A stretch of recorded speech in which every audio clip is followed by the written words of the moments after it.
ومع فتق سمعه خط كمستدق القلم في لون الأقحوان أبيض يقق فهو ببياضه في سواد ما هنالك يأتلق وقل صبغ إلا وقد أخذ منه بقسط.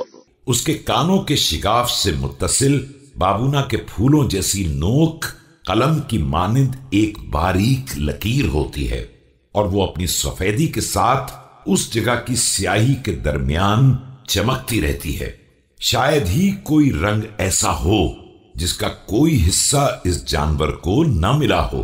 وعلاه بكثرة سقاله وبريقه وبصيص ديباجه ورونقه فهو كالأزاهير المبثوثة لم ترب بها أمطار ربيع ولا شموس غيظ وقد يتحسر من ريشه ويعرى من لباسه، مگر اس لکیر کی سیقل اور اس کے ریشمی پیکر کی چمک دمک سب پر غالب رہتی ہے۔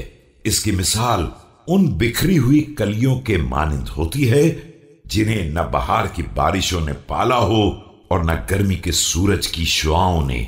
وہ کبھی کبھی اپنے بالوں پر سے جدا بھی ہو جاتا ہے اور اس رنگین لباس کو اتار کر برہنہ ہو جاتا ہے۔ فيسقط تترى وينبت تباعا فينحت من قصبه انحتات أوراق الأغصان ثم يتلاحق ناميا حتى يعود كهيئته قبل سقوطه لا يخالف سالف ألوانه۔